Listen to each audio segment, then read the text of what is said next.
Welcome back to the show. In this episode, we will examine what it takes to keep a family together. It is extremely tough in these times to stick together and keep marriage, or keep whatever type of family structure that you have. How do we get along? What must be said? What must be done? What are the sacrifices made? And how do we handle these tough conversations to continue to keep family over everything? To continue to keep the children first. To put our marriage in order, our family and lives in order. Thank you for subscribing to this channel. Shout out to The Undertaker and the Bishop of Hippo. This is our passion. Conversations we as couples never have. We have to be able to have conversations about expectations. We have to be on the same page. If he says that intimacy needs to happen 5 times a week, and I'm sitting over here saying, oh, twice is great, then we are not in agreement. We are not the same. Because, and a part of that is we sometimes come into things with these not unrealistic expectations, but it's just expectations that we hadn't talked about. We didn't talk about it. So I have an expectation and you have one. And when you expect something from me, you will get frustrated when I don't meet that expectation. But I didn't know about the expectation. Come on, girl. I didn't know that you expected 5. I expected 2. My needs was met. But you were sitting over here with met needs unmet. And you flip that on the other side. It's the same way, ladies. It's important that we know what to ask for from our spouse. Because he can't give it if you're not going to say it. Now this is deep. She immediately gets into the fact that we have needs and we're not having these tough conversations with one another. Each person is not speaking up enough in our relationships and given enough time to talk. And therefore we always feel cut off and misunderstood. Because unless you're telling it to the other person, they can't read your minds. And in our culture, we believe that the opposite sex is a mind reader. And they're supposed to automatically know what we're thinking and automatically know how we feel. And they don't. We are both gonna have to initiate conversation in which we state how we feel, and both sides are going to have to listen while the other is speaking. Not get upset, not get mad, but truly listen to one another so that each person's needs is met. Each person begins to feel as though the other person is trying to understand where the other is coming from. Now let's get back because my sister's really talking here. Let's go. It's some good stuff, girl. He can't. He didn't know that I didn't like flowers. You never, ever in life have to bring me flowers. But if he bring me Skittles, now he's speaking my love language.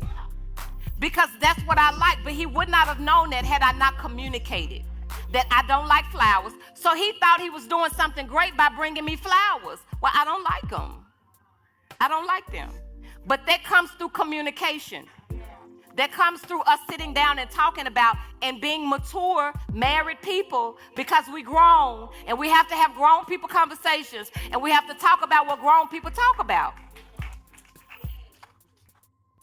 This is a very important point that she brings up. Communication of one's love language between the two sexes is exponentially important. If you do not understand what another person's love language is, it is almost impossible for you to communicate to them in a way that they will understand that you know how they feel. And this works vice versa for male and female. So come on, sister, and tell us what you need. And grown people talk about needs. Grown people communicate what they need. And so you say that, hey, what is it that, and so me even being able to ask you that, do you think that I'm submissive? Most of us don't want to know the answer to that. If you honestly ask your spouse, you don't really want to know the answer. So you sometimes, and it's so true, we have trained our spouses what to ask and what not to ask us. Because if you ask me certain things and I always get an attitude, I'm teaching you, don't ask me that no more. Goodness. Okay. That was the Mike Tyson knockout blow right there. That was that Muhammad Ali rope-a-dope special. Float like a butterfly and sting like a bee. She came out throwing verbal punches like doo, doo, doo, doo, doo, doo. And you know what? We have trained our significance and family to not ask us the tough questions when we go off when they ask us something and we don't like what they say. Don't ask me that anymore. But we have to, and so here's the thing, sister friend. This is when I say, me and y'all leave the room, sister friends. Okay, so we got the sisters here only. When you are stating how you feel, you have the right to state how you feel. When that man starts to not listen and he starts to fight against what you're saying, that's not fair. And our brothers, you gotta know that that's not fair, because what we're teaching is we're teaching our significance to not come to us when they're having issues with things that are happening in our lives and in our relationships. When we rear up and fight and are ready to go without listening to the other person's point of view, trying to gain understanding, we're then reinforcing the thoughts to not come to us when we have these issues. Now, brothers, come on back in the room, because we have a really bad issue with this. We have a bad issue with cutting people off, not listening, and doing things that would make the other individual feel like what they're stating is not important.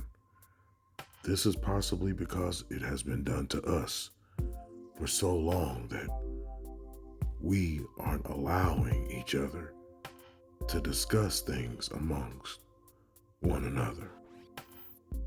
And yeah, this is actually a topic for married couples. However, because there are so many of us that are in between the stages of just meeting each other and maybe are not getting married but are having these serious long-term relationships, we must start to ask each other these questions. And we're going to have to get some tough answers, because it's not fair to treat the opposite person with the blatant disrespect for not giving them the common decency to at least understand how to know us more. We're cheating ourselves.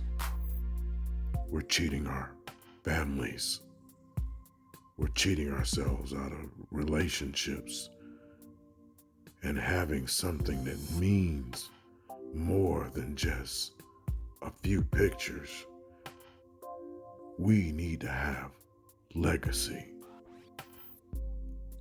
And it has to start with us having these tough conversations. I want to invite you to start asking the hard questions. and invite your friends and loved ones to get the tough answers. Because when we do, we win. I am the voice.